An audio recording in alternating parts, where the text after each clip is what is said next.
Hello, peeps. Welcome to the Alex Gem Experience podcast. Today is a special podcast because we have an incredibly inspiring and talented personal trainer with us. Abby is here to teach us and to share his knowledge and expertise with us alongside myself as well.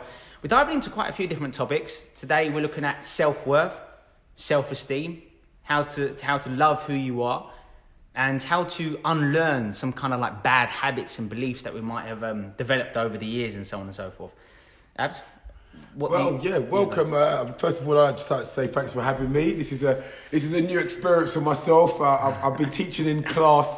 Everybody needs to get out of their comfort zone, and this is me just practicing what I preach, stepping out of my comfort zone. The first time I've ever done anything like this, but I'm sure we're going to have a blast. Like Alex said, we've got a lot of topics to touch on, a lot of topics from class. Some of you have posted some questions for us. So let's get kicking off, Alex. I love it. Let's get kicking off.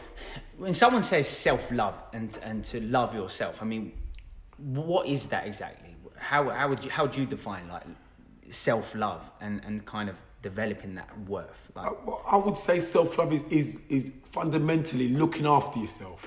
Yeah. It's fundamentally doing what's best for you and not for the masses per se. So, you know, everything that makes you happy, that instead of following the crowd.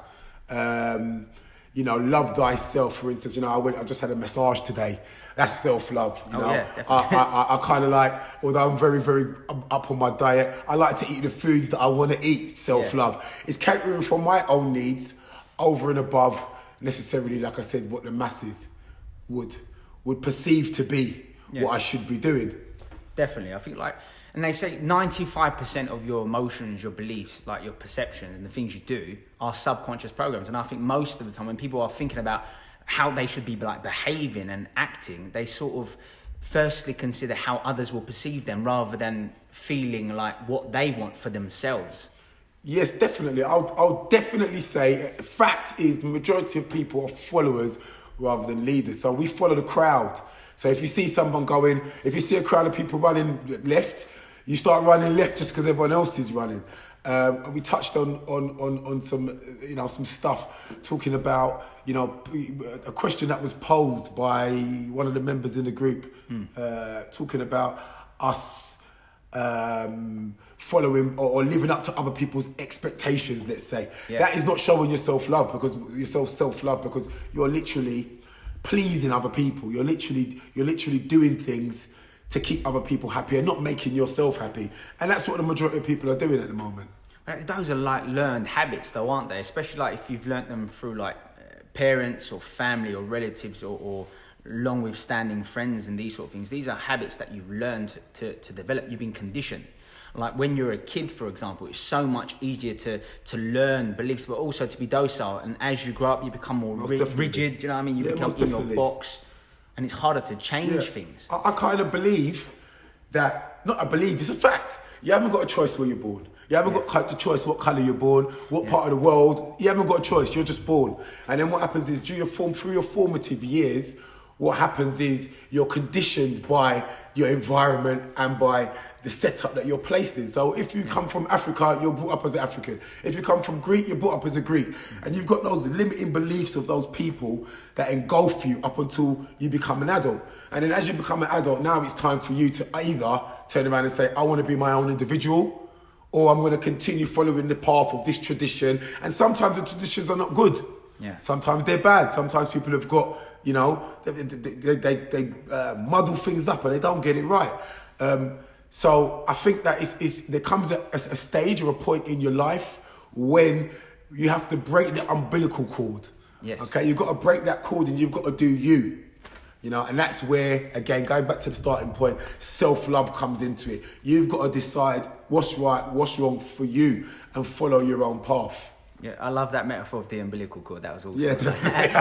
But you know what? You said something in the midst of that. And yes. I totally agree. And you were saying like traditions and beliefs and like 100%. Cultures and stuff. And the problem is when you wholeheartedly believe in some aspects, like within a religion or within a culture, or within a family for that purpose, like and you agree with them and you love what they teach, it's almost like you take on everything. Yeah, but within you've that also capacity. got to ask questions. So we've been given this brain that we only use 10% of, and been given this brain to ask those questions. And there are, listen, we fundamentally know what's right and wrong in our heart. If you're doing something wrong, you know you're doing it wrong, and you know this isn't the way things should be. But we bypass that because of all these traditions, and because you don't want to let anybody else down. So you kind of turn a blind eye to it. Yeah? When you really know deep down in your heart, oh, this ain't right, I shouldn't be doing this. It's what we do as humans, you know. We kind of like, metaphor's great, we turn a blind eye. We don't ask those questions that we should be asking. Do you understand what I mean? Yeah, of course. And I want to take it back a little bit, because your first metaphor was also brilliant about the sheep. Like, we are most of us are sheep essentially, we're followers, right. and that makes complete sense. And I believe that's the main reason why that is because people are living in fear, and that's why people don't want to be singled out or boycotted or feel like an outcast or isolated in the family, in the religion, in your culture, in your nation, or wherever you represent. Because like, I think also fundamentally what will happen is, let's say you're brought in. I'm a Nigerian, from a Nigerian background. I'm brought into this culture that says I've got to go to university, I will need to be a doctor or a lawyer or an accountant, and that's the path that's been laid out for me. And as a youngster, I feel that I have to follow this path in order to be a success. And if I deviate from this, it means I'm a failure. Yes. And it's drummed into you as a young kid. You know, if you don't go to university, you haven't got this, you're a failure. And that's what you're telling yourself. But doing all those things doesn't mean that I'm a failure. Actually, I could have become a lawyer or an accountant, and I would classify myself as being a failure because I found what I should be doing now. Do you understand what I'm saying? So you're only not a failure when you are doing what you've been put here to do. And everyone's got their own gift and their talent, and we all follow the paycheck. Majority of people, instead of following what they want to do. And people are so frightened that they find themselves lost and stuck, for instance, like in a job or something that they dislike. Most definitely. They know won't fulfill them. Yes. And that's a major problem in our society. That's why people don't have that self-worth, that self-love. Well, there you go. Kind of go full circle here. So let's pose a question to people that are going to listen to this. Are you happy with the job that you're doing? If you were going to suggest, you've got to answer the question yourself. When you get up and go to work in the morning, are you totally ecstatic? Are you happy? Some of you are going to say yes, a very small percentage, but majority are going to say no. So majority of us of the masses are doing stuff that we don't want to do for that paycheck, to live the lifestyle that the world, that masses say that we should be living. And that's not showing yourself self-love, if you want to go back to the beginning, the original question that we posed at the beginning. Because self-love is doing what you need to do to make yourself happy. Mm-hmm. So fundamentally, if you're doing a job that you don't like, you're definitely not showing yourself any self-love. I totally agree. I write about this extensively in my book, The Six-Pack Mind. And one of the things that I explore... hook yourself up, do yourself a favour. Hook it up, man, hook it up. And in it, like, one of the aspects I write about is the importance of, like you just said, having a purpose in life. And what that does to your energy levels, the level of congruency, joy, peace within you. Through the roof. Because a lot of PTs and a lot of specialists, it's all well and good helping people like how to exercise and these are imperatives. I truly believe that those are essential. 100%. But the problem is if people are doing things that they don't enjoy for a living, like they're spending, say, a third or 2/3 of their day, most of their life. Yeah, do you know what I mean? Yeah, exactly. Living in chronic stress. That's right. Chronically fearful. That's what stress is, fear. That's right. Because they're trying to please others. And they're trying to achieve labels in their lives, like their career path and the sort of things you mentioned earlier. And that's to gain acceptance from the things that have been placed in them, which they say, if I don't hit these targets, it means that I am a failure. I'm going to give you a little story, if I can, if you may. Yeah. I used to, some of you may not know, I used to be a mid-level manager in the civil service. And, you know, I worked for Home Office. I was a mid-level manager. I had about 30 to 40 staff. And coming from a Nigerian background, my parents were the proudest parents you could ever see. They'd go to these Nigerian parties, dressed up, my son, hey, he's doing this, hey. And they'd be saying, he's manager in this place. And they loved it. Yeah. When I turned around and said to them, I don't like doing the job, I said, I actually hate this job. They looked at me like I was disgracing the family. And I had to go for a stage. I turned at 36 to go and study to be a PT. And for the first 2 to 3 years of me following this career path, it was like I disgraced the whole family. And they did not think I'd made the right choice whatsoever. But I was saying to myself, well, I'm sorry, I've got to break free from the path that's been set because I'm not living the way that I want to be living. I'm not showing myself any self-love because I'm going to an office every day. I'm doing a job that I hate, and my type of personality warms to what I'm doing. So it took me probably about 5 years before my family started pricking up their ears to actually listen and say, oh my God, he's actually doing something now. And then over the last few years where they've been, oh my God, he's actually really doing something now. The point I'm trying to make is that when you come out of that comfort zone, you come out to try and progress into something that you want to do, you're going to have to be prepared to go through the fire because people are not going to want you to do. If you break away from this tradition and you break away from all this kind of expectation, right? You got to be prepared to go through it. So make sure what you do, you know why you're doing it. Do it for your passion. Do it for your gift because then you will always shine through. And that for me is very, very, very powerful.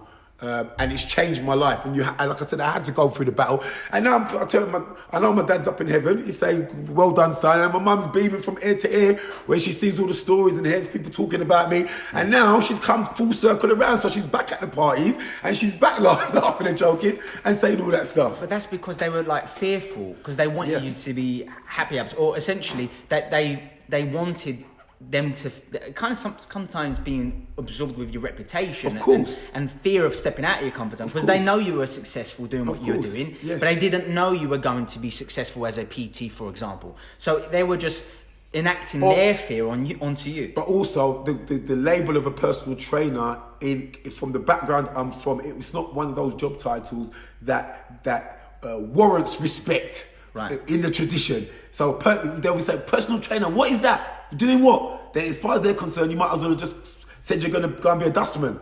Right. Coming from management level to go and do exercise, fitness instructor. To them, in their eyes, that was total rubbish. So it was living up to their expectations. I'm much more successful now doing what I love. I get up to go to work, guys, and it's not like work. And listen, don't tell anyone, but most of the time when I'm in the class, I wondered to myself, do these people actually realise that I'm being paid to do this? And I sit down and go, sometimes I have to take stock and go, I'm actually being paid to do this, what I'm doing, and I'll do it for free. And that's the most beautiful thing about getting out of that zone and finding, what you want to do. And sometimes, as I said, majority of us, if you look at the majority of cultures, we cover those big professions, and say we want our children to be one of these, big professions, lawyer, doctor, accountant, as we've said before. And if you don't fit into those expectations, you're a failure. You're not doing anything. And there's so many countries of the world or backgrounds you can come from, and that's the prevalent thing. So, again, going back to the initial subject, showing my self-love was coming out of that, was resigning, was getting out of that whole thing and leaving it all behind and being able to come out of my comfort zone and say, right, you know what, I know I'm going to have to struggle for a while. I know I'm going to let all these people down. But like they said, I think you said this to me on the weekend when we had that meeting, only really take advice from people that really, really, really, really love you. Unconditional. Unconditional, that's what we're talking about. Yeah. So your family are going to love you unconditionally anyway. Yes. But you've got to be able to show and prove that this is what you want. You've got to make it a success. Don't just leave what you're doing just to go and do the next best thing because you haven't thought about it. Think about it. That's being reactive. Yeah. That's right. So think about it. And once you've thought about it and you know this is what I really want to do, this is your passion, then go for it, guys. Go for it. Yeah, so many things I want to add on to it. Go for it, man. I'll talk a lot, guys. No, that's what it's about. Like, one of the reasons why I gravitated towards you, Abs, and your style, your methods of being a PT and helping transform people's lives, not just their health. You go above and beyond that. Thank you. And that's one of the reasons why I gravitate to you, because you've got a deeper meaning, an even stronger purpose. It's not just about like losing weight, gaining muscle, that sort of thing. It's about passion, energy, momentum, being consistent, these sort of things. And this is where it crosses over from just PT to really, really thriving and to be an example, like a role model to others, if you will. Yeah, I kind of like look at training like, you know, I don't know how to really explain it. There's a certain, I always That's why it's beautiful. Yeah, I know. I'm you not can't going to try and explain explain it. Can't explain it's it. a natural thing. I will turn around and say, look, some people turn around and say, oh, they plan this session or they plan a class and do whatever. A lot of people do that. And I'll just hold my hand on my heart and say, I never plan anything, guys. It always comes spontaneously, straight from the heart. I read the room. I see who's in the room. I see what people need, because it could change. I could get into a room and there could be someone with an issue that I've got to deal with, and the focus of the class will change directly to their issue. Happens all the time. So it's all about spontaneity. Also, I believe positive energy rules today. I believe that if you know, you're always going to be faced with problems in life. You're always going to be faced with stuff that is going to go wrong. And I'm not saying that positive energy will make it better, but you'll be able to deal with it in a more positive fashion than if you're down in the dumps. So if you just look at it and you say to yourself, you know, no matter what's going on in my life, I'm still alive. I'm still in the game. What's the worst possible scenario? I could be dead. I'm out of the game. That means I haven't got a chance. Yeah. As long as you put that, game over. Yeah, the whistle's blown. It's all over. Yeah. You know, you've got a chance. It's game over for a lot of people who don't have a purpose. Well, there you go. Who live, but they don't live. That's right. You know what I mean? That's right. I want to touch upon something because you mentioned it, and you're like your energy and enthusiasm in the class, like we feel it. Nice. And when we're training, you give these beautiful speeches and you share this dialogue with us. Yes. And I love it because I know what you're doing as well. Yeah, that's right. And like, because when you're exercising and you're in the zone, you become internal. You essentially enter a trance, right? That's right. Yeah. And when you enter a trance, you're more susceptible to suggestions. That's correct. So what you're doing is you're opening up our minds whilst we're exhausted. And kicking our own butts. Yeah, and you're kicking it for us. And sticking those positive affirmations that will stick into your head. Yes. You know, like we've got you know, hashtag your life own it. Mm-hmm. You know, stuff like that, and it's stuff that sticks in people's head. You know, it will stick with you throughout the day. You know, we started doing all these classes.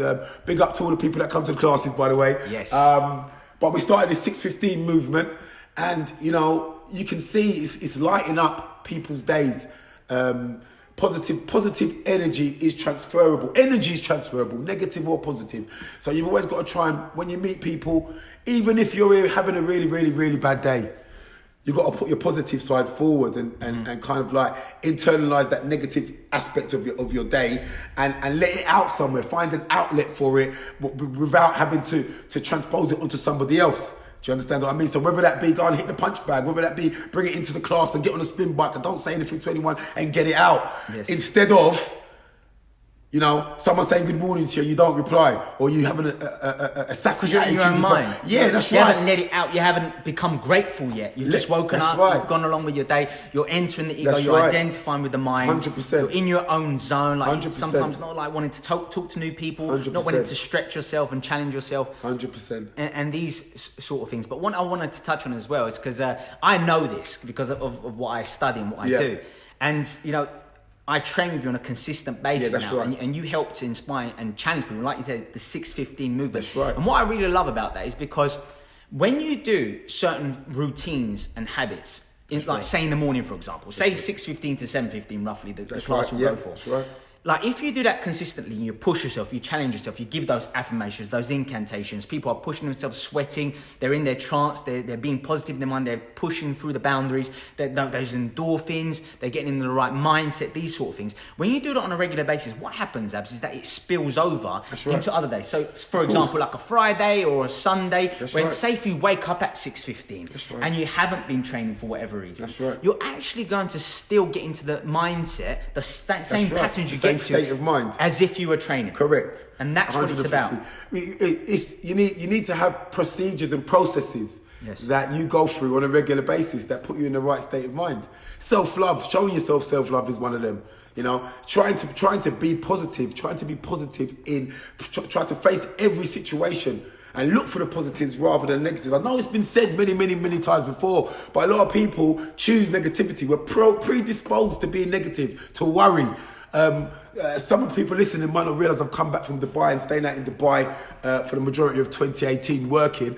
And one of the things that I told you about on Saturday when we had our meeting was how we worry about everything here. Is the car locked? Have I lost my phone? Is my front door locked? Is someone going to burgle my house? Yes. That's the environment that we're placed in, living in this country. Chronic stress. When you take yourself out of that environment and live in the UAE, you don't have to worry about anything. They'll chop your hands off if you steal. So if you actually think about it, it took me about 2 to 3 weeks before I got out of the habit of checking for everything. Yeah. And once I stopped doing that, all of a sudden my mind opened up. And instead of spending all that time worrying about all this negative stuff, I used it in a positive fashion. So it was like, all of a sudden my mind just opened up and I became this even more positive character that people were gravitating towards. And I was doing so much more training, so much more writing, so much more reading. You come back to the UK, unfortunately, we are conditioned. We are conditioned to not show ourselves that self-love. Well, your brain is full. Like when you're in That's beta brainwave state, and that's what you're in when you're like being really like paranoid or stressed, or you're thinking about 20 different things at a given time. Like there's no room for positivity. No. Do you know what I mean? Like you're overwhelmed. Well, you have to force by that it. shadow of negativity. You have to force it out. You have to force it out. And sometimes something like the spin classes that we do, I think this is a good way. That's why the movement is growing and growing. Is because it's a way of forcing that positive energy into your day. Yes. You know, as they know, the brain's in a different state of mind when you first wake up. You know, and whatever you put into your mind during that period is going to kind of form your thought process for that day.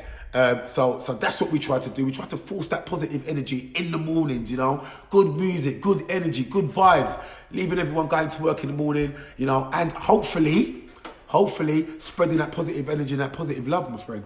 Yeah, I totally agree. And like, I must be honest, your class is addictive. It's drugs, people. It's drugs. I'm drugged up every It's morning, drugs, bro. folks. It's I don't know what drugs. this guy's doing to me. But It's drugs. I know I know what it is. Yes. I've worked this out, the geek that I am. Yeah. And this is essentially what you've done, because I worked it out here. Yeah. So there are certain needs that we have to experience and kind of tick off, if you will, in order to create an addiction. That's right. So in order for there to be addiction, you'll need some of the following elements. You need certainty. I know That's that I'm right. going to turn up to your class. And you know I'm going to be there. Yeah, there's consistency. Yeah, I'm going to be there. Certain I'm going to be. But there's also variety and intrigue and uncertainty. That's because I don't know what you're going to do to me. Yeah, we change the classes every day. It's a different class, different music. I mean, it's amazing. And like I said, this is what I'm doing, guys. It's just living within my passion, within my gift. And as I said, going back to the story that I gave you before, when I was working as a civil servant, I couldn't wait for an excuse to take a day off. Yes. Any little thing, forget coronas, but do you know what I mean? Forget all that, mate. Listen, this coronas, I'd have it. I'd be phoning in work saying, guys, I think I'm come down sick, and I'd be looking to get any excuse to take a day off work.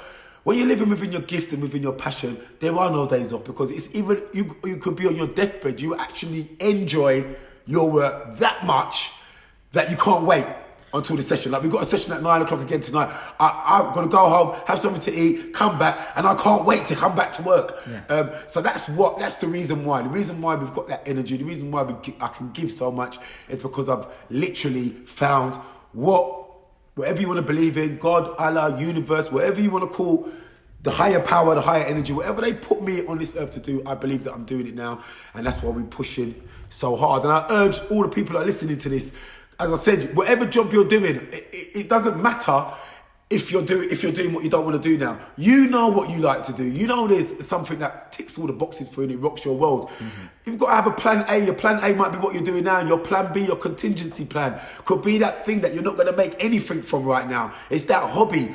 Keep on. Give it an hour a day. Give it half an hour a day, or an hour a week.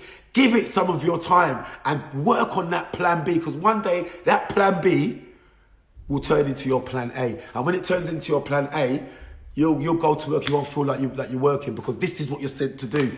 But if you're continually looking after that, looking for that pension, you're looking for that little bit of easy life at the end of working. Salary, the 3-day month. You know, the day you get paid, you're happy. The day after, your direct debits will come out and you're skint again. Yeah. You know, I've been there. I know what it's like. Okay, you need to work on your passion. Everybody's got something.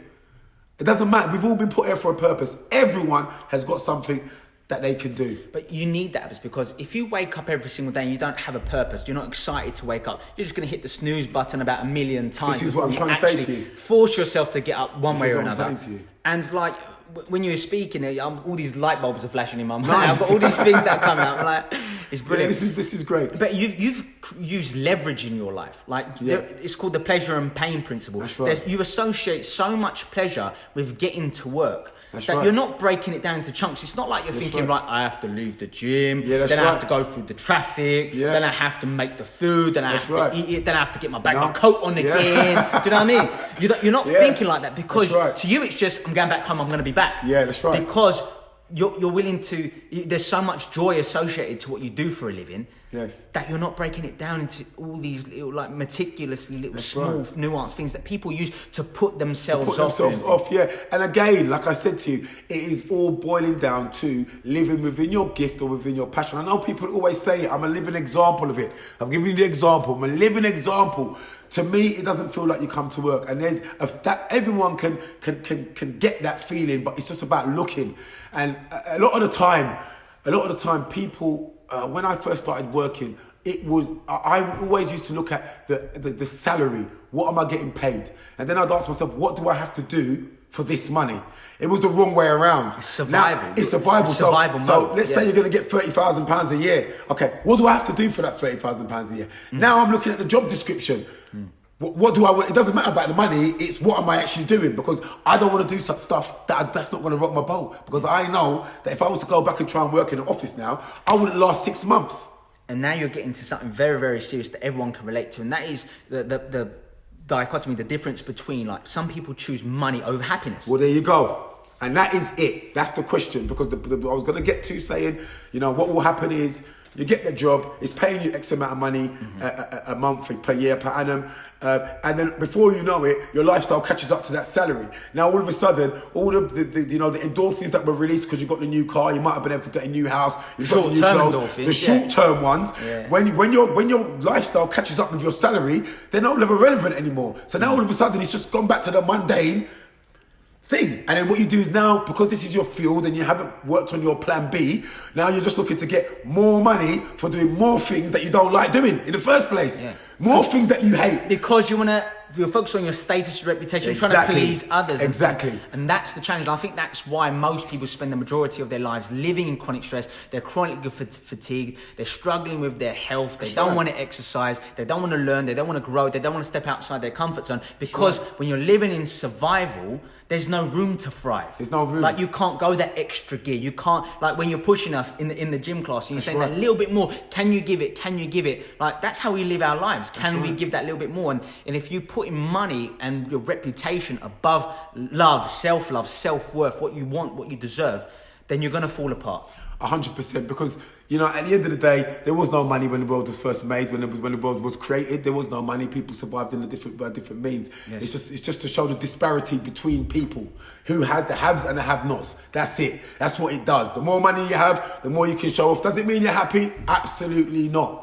You've got some people that have no money at all, and they're some of the most happiest people in the world, or you're ever going to meet. And as I said, on the other side of the spectrum, you've got multi-billionaires who've got no friends, and they're depressed.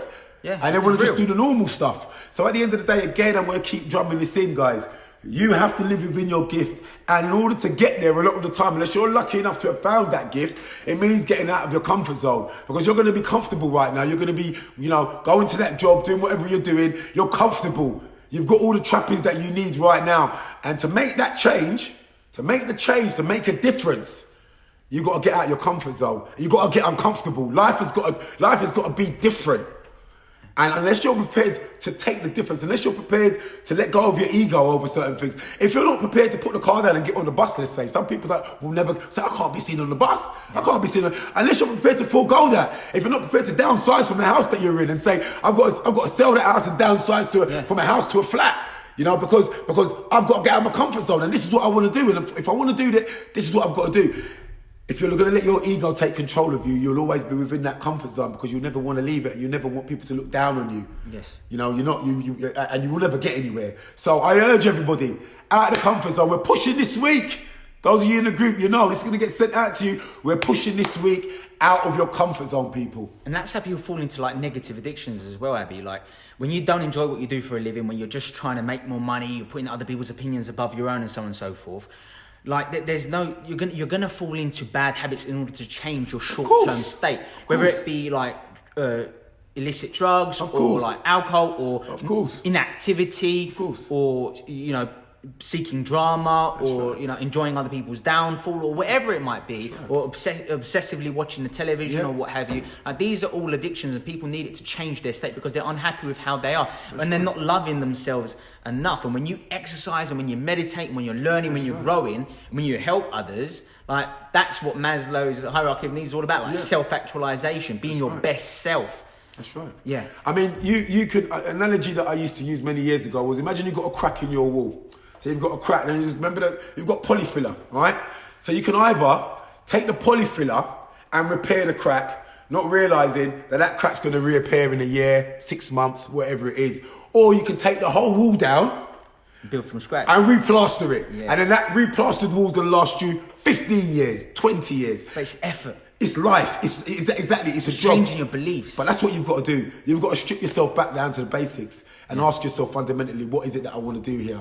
Ask, a lot of people have covet material things, covet the car, covet all the rest of it, and that's what maketh the man or that's the woman. Their Band-Aid. That's their plaster in the wall. Look at me, I've got a brand new Bentley and I'm driving, but actually, you're living the life that you don't want to live. Mm-hmm. You understand? So I urge people, you've got to break yourself down. You've got to ask yourself those questions. What am I actually doing here? What do I want to do? What ticks my boxes? What makes me happy? Am I living up to other people's expectations? Am I of an age? Because once we become above the age of 18, 21, we're adults now. Supposedly, yeah. So we can now decipher right from wrong regardless of our environment. And now all that means is getting out of your comfort zone. So even if you're brought up, let's say, by parents who don't believe in whatever, let's say, but you don't believe in what they believe in, it's a matter of you stepping out of that comfort zone. I'm not asking people to disrespect their family or anything like that, but there are certain situations where you can step away and you know that this is not the way that you want to live. You know that you need to make a change. You know that you're different. You know you want to live that life of self-love, and you want to be happy. The choice is yours. But it's people's association as well, Abby. People think if I love myself, maybe they think that's intertwined with arrogance, for example. Maybe they think that is linked to them being selfish. If I love myself, if I put myself But first. you have to be selfish in life. Because at the end of the day, listen, you're born alone and you die alone. Yeah. So you have to be selfish. So anyone who turns around and says that they're not going to be selfish, they're not correct in their head. In order to get anywhere in this world, in order for me to become a prolific PT, to have these classes, I have had to be selfish to certain aspects of my life, because I've had to put this at the forefront. This takes precedent over anything else that I'm doing. Yeah. So just by saying that, I'm being selfish. But is it really selfishness? Because if you love what you're doing for a living, which you clearly do, you showing up, you have all this energy, you're always giving, you're always talkative, you're always sharing, and you're there for people in lots of different ways. That's the rise because you've been supposedly selfish, is what I'm saying. Yeah, but I'm selfish to other people, not to myself. So I'm not going to be selfish to myself. That aspect of selfishness might come from your relationships, might come from other aspects of your life, things that you're supposed to be doing. And where you put this to the forefront, other people might say you're being selfish because you're following your dream. But in order to follow your dream, you have to be selfish. You're setting an example. You have to, because there's no other way. You understand? Because if you want to achieve 100% is average in levels of achievement. Okay, that's what I tell people in the fitness classes. If you want to get a result, 100% of your effort is average. Those that get a result are the 120%, 130%, the 200% people. Those people that understand that there's no 5 or 6 or 8 out of 10 that are unacceptable. You're supposed to be given 100% every day. Those exceptional days are your 150% days. When you come in and you're like, how did I do that? You've got the adrenaline rush that's pushed you to do more. Those are the days that you need. That's where success lies.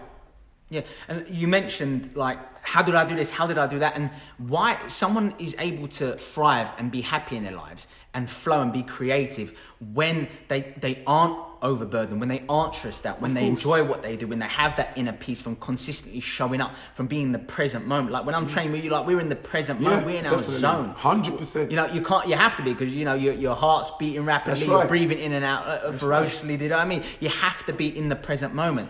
And when you take it back to those basic fundamental things, you appreciate being alive, you appreciate being able to breathe, being part of this class, part of this movement, if you will. You have to strip yourself back. And you have to take away those things that might be propping you up and ask yourself, would I be the same person without it? I used to ask, when I used to do mentoring in central London with a lot of ex-offenders, I used to say to them, a question I'd pose to you would, if I was to take away that nice BMW, would you be the same person? Would you have the same energy? And I challenge people to do stuff like that. If you didn't have that really nice house, would you be the same person? I challenge myself to say, no matter whether I'm making a few quid or I'm skint, I'm still the same person. The energy doesn't change. At least I've proven it, and that's what it is. When people need to strip those layers back, take away all those material things, get rid of them, and see whether or not those are the things that are propping you up. Yes. See whether or not that's what's allowing you to have the charisma or have the energy that you're so-called projecting. Walk on the street, get the bus, get the tube.